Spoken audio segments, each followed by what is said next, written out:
ஈஸியாக one pot biryani எப்படி செய்கிறேன்னு பார்க்கலாம். நான் இன்றைக்கி ப்ரெஷர் குக்கரில் தான் பிரியாணியை செய்ய போகிறேன்.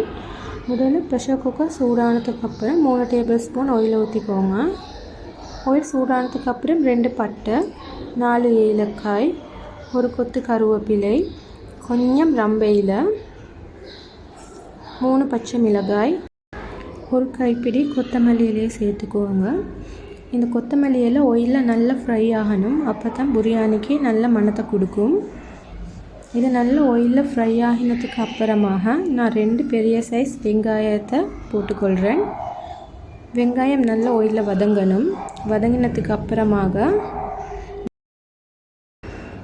இஞ்சியையும் பூண்டையும் சேர்த்துக்கொள்வோம். நான் இதை சின்னதாக நறுக்கி வச்சுக்கிறேன்.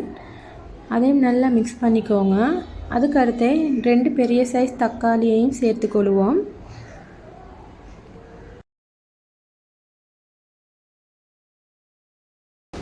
தக்காளி நல்லா சாஃப்டானதுக்கு போகிறோம். மசாலா பொருட்கள் ஆட் பண்ணிக்கொள்வோம்.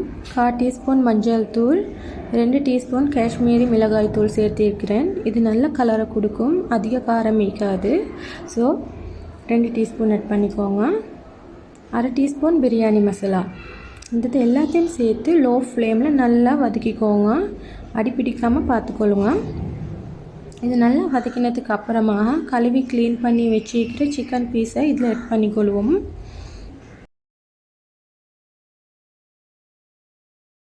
ஆட் பண்ணி நல்லா மிக்ஸ் பண்ணிக்கோங்க. இப்போ சிக்கன் வேகிற அளவுக்கு நான் தண்ணியை சேர்த்துக்கொள்கிறேன்.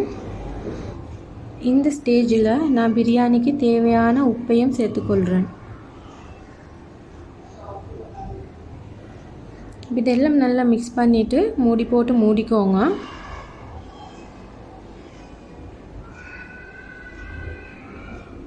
இப்போ பாருங்கள், சிக்கன் நல்லா வெந்திக்குது. இப்போ நாங்கள் பிரியாணிக்கு தேவையான அரிசை இந்த ஸ்டேஜில் ஆட் பண்ணிக்கொள்வோம்.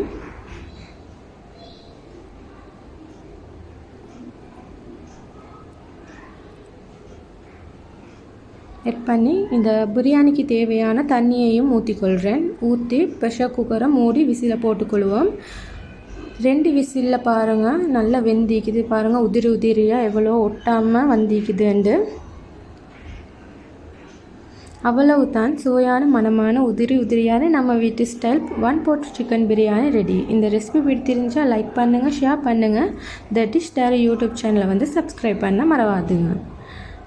மீண்டும் ஒரு சூப்பரான ரெசிபியுடன் சந்திப்போம். நன்றி.